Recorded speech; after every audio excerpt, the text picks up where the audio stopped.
Hello everyone, আসসালামু আলাইকুম।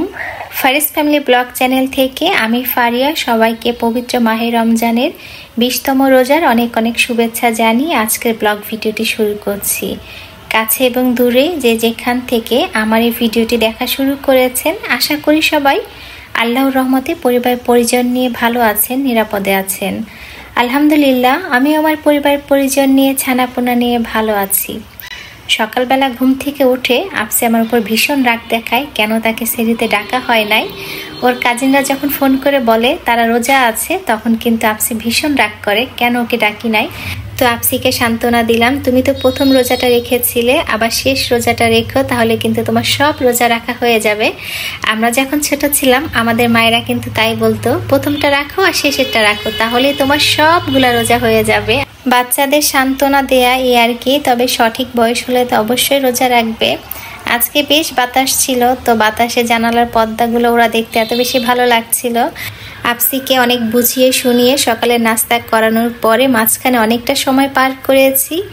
এখন চলে এলাম সেহরি এবং দুপুরে রান্না করার জন্য, যেহেতু আপসি দুপুরে ভাত খাবে। আজকে একটু পাবদা মাছ ভুনা করব, তো আমি এখানে মশলাটাকে ভালো মতো কষিয়ে নিয়েছি। পাবদা মাছ রান্না করার সময় আমি সবসময় একটু আদা বাটা, একটু রসুন বাটা দেই আর পরিমাণ মতো জিরা দেই। আর মাছটাকে ভালো মতো ধুয়ে নিয়েছি, তো এইভাবে একটু বেশি করে ভুনা করে নিচ্ছিলাম, যেহেতু সেহরিতে খাবো আর সন্ধ্যা রাতে খুব একটা খাওয়া হয় না। আর আপসি যেহেতু দুপুরে খাবে, তো সেভাবে রান্না করে নিচ্ছিলাম।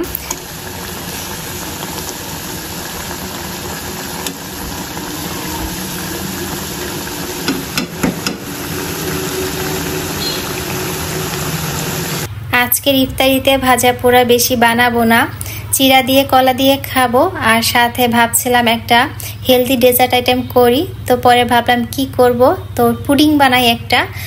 যখন আপুদের বাসায় ছিলাম পুডিং বানিয়েছিলাম, বেশ ভালো হয়েছিল। আমি এখানে 1.5 লিটার গরুর দুধকে জাল করে একটু ঘন করে নিয়েছি, আর সাথে এখানে 3টা ডিম নিয়েছি। তো আমি এখানে রান্নার পরপরই মানে পাবদা মাছ ভুনা করার পরপরই বসিয়ে দিয়েছিলাম। পুডিংটা আস্তে আস্তে হতে থাকুক। আর ভিডিওর এই পর্যায়ে এসে আপনাদের কাছে ছোট্ট একটা অনুরোধ করতে চাই, আমার ভিডিওটি যারা দেখা শুরু করেছেন প্লিজ একটা লাইক দিবেন যদি আমার ভিডিওর কোনো অংশ একটু হলেও ভালো লাগে। আর যারা প্রথম আজকে আমার ভিডিও দেখছেন, আমার চ্যানেলে নতুন, চাইলে কিন্তু আমার এই চ্যানেলটা সাবস্ক্রাইব করে পাশে থাকতে পারেন যদি আমার ভিডিও ভালো লাগে। তো একবার চেক করে দেখলাম যে পুডিং হয়েছে কিনা, তবে মনে হচ্ছিল আর একটু সময় দরকার। তো আবার আমি ঢাকনা দিয়ে ঢেকে দিলাম যে আরও কিছুক্ষণ তাপে থাকুক। দুপুরের পরে অনেকটা সময় পার করেছি, বিকালে চলে এলাম ইফতারি রেডি করতে। একা হাতেই সব কিছু করতে হয়, সাহায্য করার মতো কিন্তু কেউই নাই। তবে আমার আপসি সোনাই কিন্তু মাঝে মধ্যে আমাকে অনেক কাজে সাহায্য করে। যখন ছোট ছিলাম তখন কিন্তু রোজার মধ্যে শরবত বানানোর কাজটা আমার ভাগে পড়তো, আর মা সব ভাজাভাজি করে দিত, আর আপু হচ্ছে প্লেটে প্লেটে ইফতারি সাজাতো। আর এখন তো একা হাতে সব কিছু করতে হয়, শরবত বানানো থেকে শুরু করে ভাজাভাজি সব কাজে একা হাতে করে আলহামদুলিল্লাহ। তবে আপসি আমাকে একটা কাজে ভীষণ সাহায্য করে, টেবিলে পানি না থাকলে কিন্তু আপসি সব সময় ফিল্টার থেকে পানি নিয়ে টেবিলে রেখে দেয়। এটা অনেক বড় একটা কাজ। আমার খুব ইচ্ছা আমার ছেলেরা যখন বড় হবে আমি ওদেরকে একটু একটু করে সংসারের কাজ করা শেখাবো, যেন ওরা বড় হয়ে ওদের বউকে সাহায্য করতে পারে বা নিজেরাও একা একা করে খেতে পারে। আর এই তো আমি একটু হালকা পাতলা ভাজাভাজি করে নিলাম। ফ্রিজে কিছুটা বেগুন ছিল, তো ভাবলাম একটু বেগুনি বানাই।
আর এই তো আমাদের মতো মধ্যবিত্তদের 20তম রোজার ইফতার। আলহামদুলিল্লাহ, আল্লাহ রিজিকে যা রেখেছিলেন।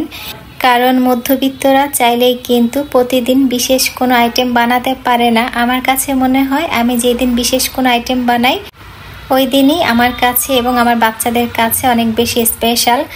আবার ইফতারের আগ মুহূর্তে উপরের ফ্ল্যাট থেকে মানে আফসির এক বন্ধুর বাসা থেকে একসাথে খেলাধুলা করে আর কি। তো ওই ভাবি আবার অনেকগুলো ইফতারি পাঠিয়েছে। 1 প্লেট মজাদার ইফতারি ছিল, সাথে ছিল খেজুরের গুড়ের পায়েস, আর সাথে ছিল তেহারি রান্না। অনেক বেশি মজার হয়েছিল খেজুরের গুড়ের পায়েসটা। আমার ছোট্ট ছানা কিন্তু বেশ পছন্দ করেছিল খেজুরের গুড়ের পায়েস, তো ওই খেয়েছে।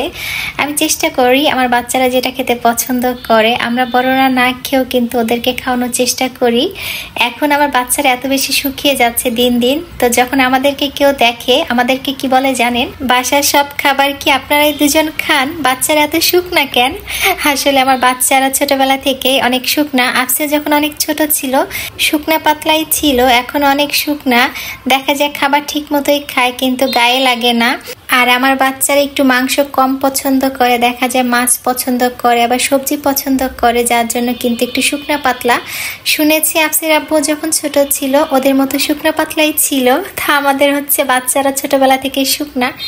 সবচাইতে গুরুত্বপূর্ণ হলো বাচ্চা সুস্থ কিনা। আলহামদুলিল্লাহ আমার বাচ্চারা শুকনা হলেও কিন্তু ওরা সুস্থ আছে। আর এই তো আমার শুকনা পাতলা বাচ্চাদেরকে নিয়ে বসে পড়েছি ইফতারি করতে। আর আমি সবসময় চেষ্টা করি ইফতারির আগ মুহূর্তে অন্তত 5 মিনিট আগে হলেও বাচ্চাদেরকে সাথে নিয়ে একসাথে বসি, সবার জন্য দোয়া করি। বাচ্চারা ছোট থেকেই শেখে, ছোট থেকে বাচ্চাদের কিন্তু কিছু বিষয় শিক্ষা দেওয়া উচিত, তাহলে কিন্তু বড় হয়ে ওদের এই অভ্যাসটা থাকবে।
ইফতার করে নামাজ পড়ে পুডিং ঠান্ডা করে কেটে নিব খাওয়ার জন্য। আলহামদুলিল্লাহ আজকে পুডিং খুব ভালো হয়েছিল, একদমই পারফেক্ট মনে হয়েছে আমার কাছে।